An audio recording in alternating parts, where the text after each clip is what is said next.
సాక్షాత్ పరబ్రహ్మ తస్మై శ్రీ గురవే నమః. ఓం శ్రీ సంకటహర గణపతియే నమః. ఓం శ్రీమాత్రే నమః. ఈ రోజున మనం ఆధ్యాత్మిక సాధన ఎందుకు చేయాలి అనే విషయం గురించి తెలుసుకుందాం. హాయిగా సంసార సుఖాలు అనుభవించకుండా శ్రమతో కూడిన ఆధ్యాత్మిక సాధన మనం ఎందుకు చేయాలి? ఆపదామ పహర్తారం దాతారం సర్వసంపదాం లోకాభిరామం శ్రీరామం భూయో భూయో నమామ్యహం. సమస్తమైన ఆపదలు పోగొట్టేవాడు, సమస్త సంపదలు ఇచ్చేవాడు, సమస్త జీవులను ఆనంద పెట్టేవాడు అయిన శ్రీరామచంద్ర ప్రభువునకు నమస్కరిస్తున్నాను. మరల నమస్కరిస్తున్నాను. హాయిగా సంసార సుఖాలు అనుభవిస్తూ విందులతో వినోదాలతో కాలం గడపకుండా ఎంతో శ్రమతో కూడిన ఆధ్యాత్మిక సాధన మనం ఎందుకు చేయాలి? అదే కాకుండా ఆధ్యాత్మిక సాధన చేయాలంటే ప్రపంచంలోని విషయాలన్నింటికి దూరంగా ఉండాలి అని పెద్దలు చెప్తారు. సంసారంలో ఉంటూ ప్రాపంచిక విషయాలకు దూరంగా ఉండడం, ప్రపంచ విషయాలను విస్మరించడం ఎలా కుదురుతుంది? ఎలా సాధ్యమవుతుంది? అసలు ఎందుకు విస్మరించాలి? ఎందుకు ప్రపంచ విషయాలను మనం పట్టించుకోకూడదు? ఈ విషయాలన్నీ ముందు మనం అర్థం చేసుకోవాలి. ఇవి అర్థం కాకుండా ఆధ్యాత్మిక విషయాలను ముచ్చటించుకుంటూ పోస్టులు పెట్టుకుంటూ ఎంతకాలం గడిపినా ప్రయోజనం శూన్యం. అదంతా కేవలం కాలక్షేపానికి అవుతుంది. కాబట్టి ఏ కారణాలను పురస్కరించుకొని మనం ఆధ్యాత్మిక సాధన చేయాలో ముందు మనం చెప్పుకుందాం, తెలుసుకుందాం. అందులో మొదటి కారణం ఏమిటి? అందులో మొదటి కారణం మనకు ప్రస్తుతము దేహేంద్రియ మనోప్రాణములతో కూడిన ఉపాధి ఉన్నది. దేహేంద్రియ మనోప్రాణములు అంటే మన శరీరం. మనం శరీరము ప్రాణంతో కలిపిన ఉపాధి ఉన్నది. ఈ జన్మలో మనకి ఎన్నో కష్ట నష్టాలు సంభవిస్తాయి. ఆ కష్ట నష్టాలన్నింటినీ శరీరం అనే ఉపాధి సహాయంతో మనం ఏదో విధంగా అధిగమించవచ్చు, అంటే ఏదో విధంగా సాధించి కష్టపడవచ్చు. కానీ వార్ధక్యంలో, వృద్ధాప్యంలో వ్యాధుల వల్ల, అంటే ముసలితనంలో, వార్ధక్యంలో వ్యాధుల వల్ల, తర్వాత దేహేంద్రియ శక్తులు క్షీణించడం వల్ల, అంటే మనకు వార్ధక్యంలో ఏమవుతుంది? అనేక రకాల వ్యాధులు వస్తాయి. దేహేంద్రియ శక్తులు క్షీణించడం అంటే ఎముకలన్నీ గుల్లబారిపోవడము, మొక్కలన్నీ హీనంగా తయారు కావడము, కళ్ళకు కళ్ళద్దాలు రావడము, వెంట్రుకలు తెల్లగా రావడము, శరీరంలో పట్టుకోమంతా కోల్పోవడం. దేహేంద్రియ శక్తులు అంటే శరీరంలో పట్టుకోమంతా కోల్పోవడం. అలా ముసలితనంలో, వృద్ధాప్యంలో వ్యాధుల వల్ల, దేహేంద్రియ శక్తులన్నీ క్షీణించడం వల్ల ఇతరులు చులకనగా చూస్తారు. ఇతరులు ఎందుకు? పిల్లలే చూస్తారు. మన పిల్లలే మనకి ఎప్పుడు అనారోగ్యాలు వస్తున్నాయి, ఒక రోగం కాకపోతే ఒక రోగం వస్తుంది, వృద్ధులతోని పడలేకపోతున్నాం అనుకుంటూ అందరూ చులకనగా చూస్తారు కదా. అలా చూడడం వల్ల ఏమవుతుంది? జీవుడు అంటే ఆ ప్రాణి, ఆ మనిషి మానసికంగా బాధపడతాడు. దైహికంగా అంటే శారీరకంగా దుఃఖాలను అనుభవిస్తాడు. ఈ విషయాల వలన మీరు కరెక్ట్ గా అర్థం చేసుకోండి. ఒకటి, వృద్ధాప్యం వలన, దేహేంద్రియ శక్తులు క్షీణించడం వలన, అందరూ చులకనగా చూడడం వలన మానసికంగా ఇబ్బంది పడతాము. దైహికంగా అంటే శారీరకంగా కూడా ఇబ్బంది పడతాము. ఎన్నో దుఃఖాలు అనుభవించవలసి వస్తుంది. ఆ సమయంలో ఏమంటారు పిల్లలు? మీరేం పట్టించుకోకండి, పెద్ద వయసు వచ్చింది కదా, రామకృష్ణ అనుకుంటే అక్కడ పక్కన కూర్చోండి అని కూడా అంటారు కదా కొన్నిసార్లు. అలాగా ఆ సమయంలో మనం ఆధ్యాత్మిక సాధన చేయడం వల్ల మానసిక శాంతిని సాధించవచ్చు. వార్ధక్య దుఃఖాలు మనల్ని ఏమి చేయవు, ఎందుకంటే మన మనసంతా దేవుడి పైన ఉంటుంది కాబట్టి వార్ధక్యంలో దుఃఖాలు మనల్ని ఏమి చేయలేవు, మానసిక శాంతిని సాధించవచ్చు. అందువల్ల మనం ఆధ్యాత్మిక సాధన చేయాలి. మొదటి కారణం అర్థమైంది కదండి. ఇంకా రెండవ కారణం ఏమిటి అంటే మరణానంతరం ఈ జీవుడి పరిస్థితి ఏమిటి? పుట్టినవాడు గిట్టకా తప్పదు, గిట్టినవాడు పుట్టకా తప్పదు అని శాస్త్రం చెప్తుంది కదా. మరి కంటికి కనిపించని ఈ కనిపించదు. చనిపోయిన ఆత్మ ఎక్కడ పోతుంది, ఎన్నిసార్లు పుడుతుంది, ఎక్కడ తిరుగుతుంది, మళ్ళీ ఇక్కడ ఎక్కడికి వచ్చింది అనేది ఎవరికి ఏదో కంటికి కనిపించదు. అలా కంటికి కనిపించని విషయానికి ప్రమాణం ఏంటి? శాస్త్రమే ప్రమాణం. మనం మరణించిన ఉత్తర క్షణమే, అంటే చనిపోయిన క్షణంలోనే మనకు ఆకలి దప్పులతో అలమటించే ప్రేతత్వం వస్తుందట. చనిపోయిన క్షణంలోనే ఆకలి దప్పులతో అలమటించే ప్రేతత్వం వస్తుంది అని శాస్త్రం చెబుతుంది. సంతానమిచ్చే తిలోదక పిండ ప్రధానాలతో కానీ వాయు రూపంలో ఉన్న ప్రేతత్వం పోదు. వాయు రూపంలో, గాలి రూపంలో ప్రేతత్వం లాగా మిగిలిపోతారు. ఆ 11 రోజులు ఇంటి చుట్టూ తిరుగుతారు అని చెప్తూ ఉంటారు కదా. మరి సంతానమిచ్చే తర్పణాలు, పిండ ప్రధానాలతో వారి ప్రేతత్వం పోదన్నమాట. వాళ్ళు పెడితేనే పోతుంది. మరి ఈ తిలోదకాలు, ఈ తర్పణాలు అందరికీ లభించవచ్చు, లభించకపోవచ్చు. ఈ కాలంలో ప్రతి ఒక్కరి పిల్లలు విదేశాలకు వెళ్తున్నారు. కొన్ని సందర్భాలలో తల్లిదండ్రులు చనిపోతే కూడా రాని పరిస్థితులు ఏర్పడ్డాయి. వారు పెట్టరు వారి విషయం వదిలేయాలి. మన పురోగతికి, మన మంచి కోసం, మనంతట మనం ఉత్తమ లోకాలకు పోవడం కోసం మన సాధన మనం చేసుకోవాలి. పిల్లలు పెట్టరా అనే విషయాన్ని మనం పట్టించుకోకూడదు. ఒకసారి గరికపాటి గారు కూడా అన్నారు.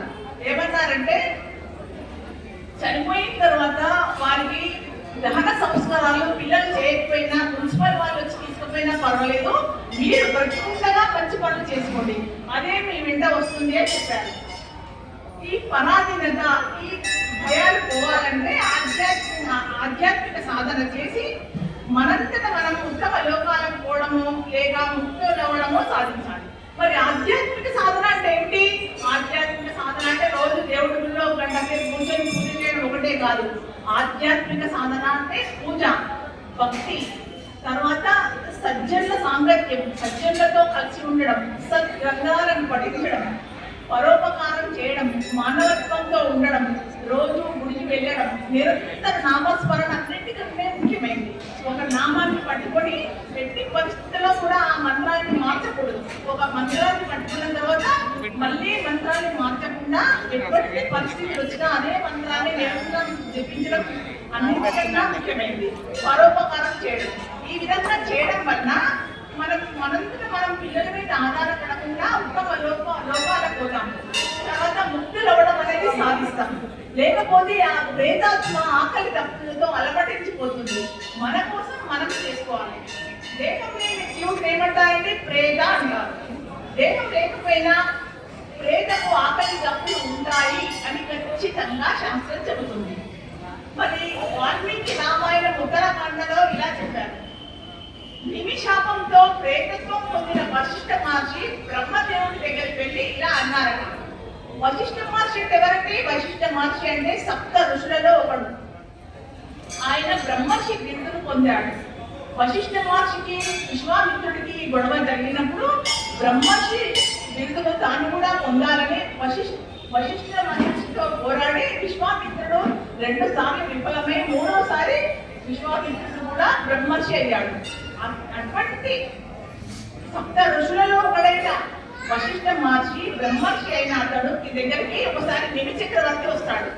నిమి చక్రవర్తి అతని వద్దకు వచ్చి, నేను యజ్ఞ యాగాలు చేస్తున్నాను, నాకు సహాయ సహకారాలు అందించమంటాడు. అప్పుడు వశిష్ఠ మహర్షి ఏం చెప్తాడంటే, నేను ఇదే సమయంలో ఏ సమయంలో నాకు సహాయం చేయమని అడుగుతున్నావో అదే కాలంలో ఇంద్రుడికి మాట ఇచ్చి ఇంద్రుడి దగ్గర యజ్ఞ యాగాదుల్లో అవసరం ఉంది, ఆయన మాట ఇచ్చి ఉన్నాను కాబట్టి నీ దగ్గరికి రావడం కుదరదు అని చెప్తాడు. వెంటనే చక్రవర్తికి కోపం వచ్చి, నేను పిలిస్తే నువ్వు రాలేకపోతున్నావు కాబట్టి నువ్వు ప్రేతాత్మమైపోదు కానీ అంత బ్రహ్మర్షినే నిమి చక్రవర్తి శాపం పెడతాడు. అప్పుడు ఏమవుతుంది? వశిష్ఠ మహర్షి వాయు రూపంలో ప్రేతంగా మిగిలిపోతాడు. ఆయన గొప్పవాడు కాబట్టి బ్రహ్మదేవుడి దగ్గర పెడతాడు. పూజ్యుడమైన దేవుడైన ఓ మహాదేవ, బ్రహ్మదేవ, నిమి ఇచ్చిన శాపం వల్ల నేను దేహం కోల్పోయి వాయు రూపుడను ప్రేతాత్మకైనాను. ఓ ప్రభు, దేహం లేని వారందరికీ గొప్ప దుఃఖం సంభవిస్తుంది. వారు తమకు తాముగా ఏ పని చేసుకోలేరు. అందువల్ల దయచేసి నాకు మరి ఒక దేహం ఇచ్చి నన్ను అనుగ్రహించమని వశిష్ఠ మహర్షి బ్రహ్మదేవుడి దగ్గరికి వెళ్ళి విన్నవించుకుంటాడు. అప్పుడు బ్రహ్మదేవుడు వశిష్ఠ మహర్షి బ్రహ్మర్షి కాబట్టి సప్త ఋషులలో ఒకడు కాబట్టి ఆయన ప్రార్థనను మన్నించి మైత్రావరుణుల దంపతుల రేఖల ద్వారా వశిష్ఠుడికి దేహం వచ్చేటట్టుగా అనుగ్రహిస్తాడు. ఆ దేహంతో వశిష్ఠుడు అన్ని ఆధ్యాత్మిక సాధనలు చేసుకుని తన ప్రేతత్వ రూపాన్ని పోగొట్టుకుంటాడు. మరి వశిష్ఠ మహర్షికి ఇటువంటి దృష్టి తప్పనప్పుడు సామాన్యమైన మనమెంత మనకు ఆ వశిష్ఠ మహర్షికి అసలు కోరికనే లేదు. సామాన్యుడైన మనమెంత ఆయననే ఆధ్యాత్మిక సాధన చేసి బ్రహ్మర్షి ముందు పొందిన అతను బ్రహ్మదేవుడి దగ్గర వరం పొంది దేహాన్ని పొంది ఆధ్యాత్మిక సాధన చేసి ప్రేతత్వాన్ని పోగొట్టుకున్నాడు. మరి మామూలు మనుషులకు మనం ఏమి చేయలేము కదా, అందుకనే బ్రతికి ఉన్నప్పుడే ఆధ్యాత్మిక సాధన చేసుకోవాలి. ఇప్పుడు రెండో విషయం ఏం చెప్పారంటే బ్రతికి ఉన్నప్పుడే ఆధ్యాత్మిక సాధన చేసుకుంటే ప్రేతత్వ రూపం రాదు, ఆకలి తప్పులతో అలమటించము, మనస్సును మనము మోక్ష మార్గానికి వెళ్ళిపోతాం. ఇది కాకుండా ఇంకొక విషయం ఉంది.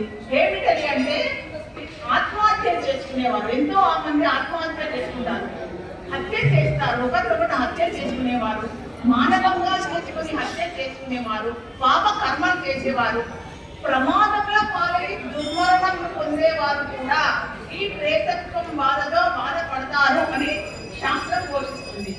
అంటే ఇప్పుడు వాటికి 60, 70 ఏళ్ళు 80 ఏళ్ళు ఆయుష్ రాసి ఉంటే ఏ 30 ఏళ్ళకో కార్ యాక్సిడెంటో బస్ యాక్సిడెంటో లారీ యాక్సిడెంటో ఏదో జరిగి అతను చనిపోయాడు అనుకోండి, అప్పుడు 70 ఏళ్ళ ఆయన వయసు ఉన్నంత వరకు 30 ఏళ్ళనే చనిపోతే 30 ఏళ్ళ వరకు ప్రేతంగా ఉండిపోవలసి వస్తుంది. అలా దుర్మరణంలో పాలైన వారు కూడా ప్రేతాత్మలు అవుతారు అని శాస్త్రం చెబుతుంది. భాగవతంలో కూడా చెప్పబడి ఉంది. అలా దుర్మరణంలో పాలైన వారికి ప్రేతత్వ బాధ ఎక్కువగా ఉంటుంది కాబట్టి వారికి విశేష శాంతులు చేయాలి, వారికి విశేషమైన పిండ ప్రమాణాలు శాంతులు చేయవలసి ఉంటుంది అని భాగవతం చెప్తుంది. ప్రేతత్వం గురించి భాగవత సప్తాహ మాత్యం కథలో కూడా చెప్పబడింది. అనేక దుష్కృత్యాలు చేయడం వలన చివరికి వేశ్యల చేత అలవాటు పడి వేశ్యల చేత హత్య చేయబడడం వలన ప్రేతత్వం పొందాడు. దుందుకాడులోనే రాదు, అతడు భాగవతాన్ని పదే పదే విని ప్రేతత్వ రూపంలోనే భాగవతాన్ని విన్నాడు. ప్రేతత్వ రూపంలోనే భాగవతాన్ని విని విని విని అతడు ప్రేతత్వ బాధను పోగొట్టుకున్నాడు అని ఆ భాగవతం కథలో చెప్పబడింది.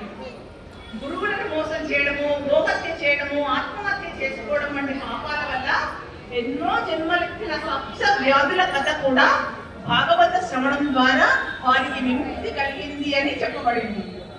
ఇక కపిల మహర్షి అంటే సాక్షాత్తు విష్ణుమూర్తి స్వరూపం.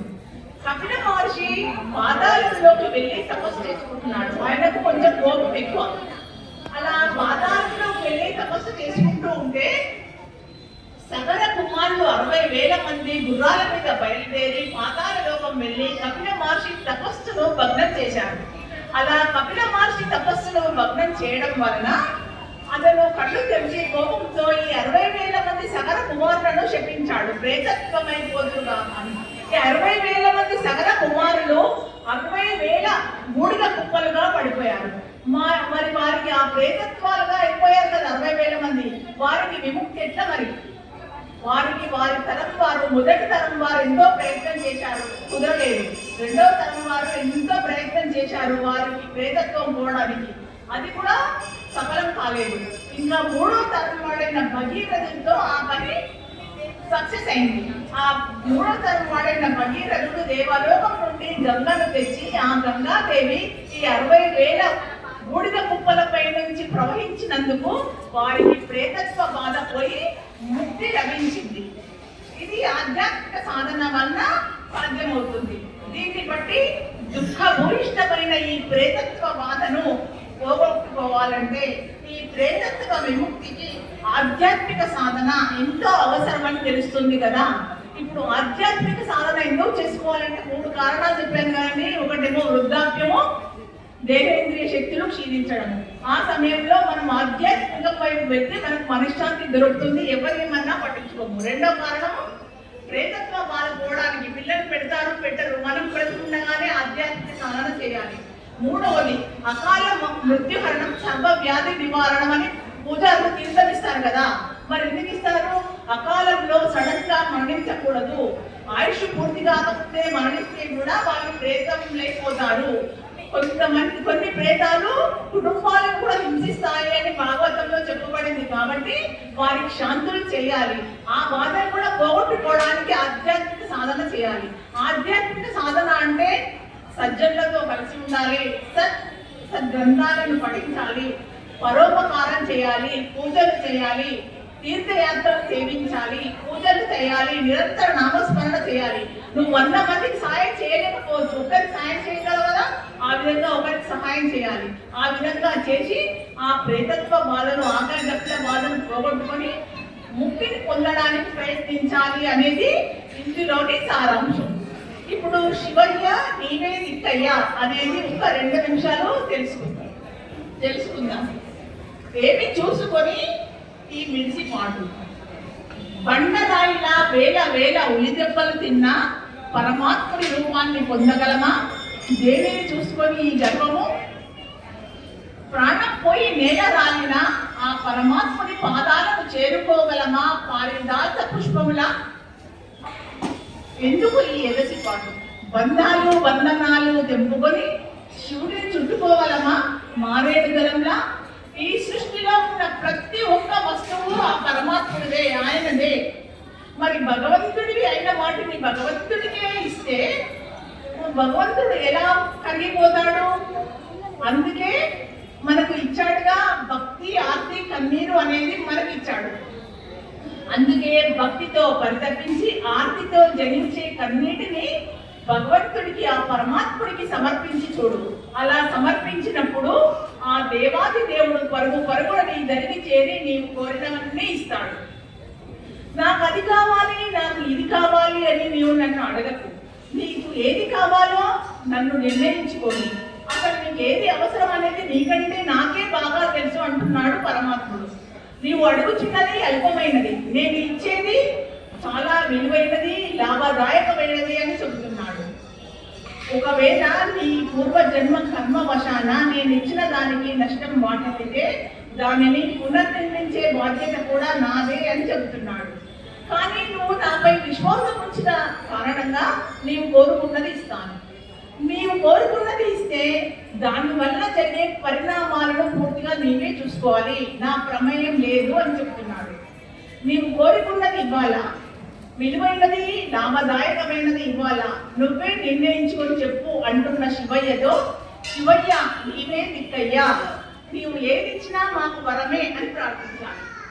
ఆయన మనకు ఏదిచ్చినా అమృత తుల్యంగా భావించాలి.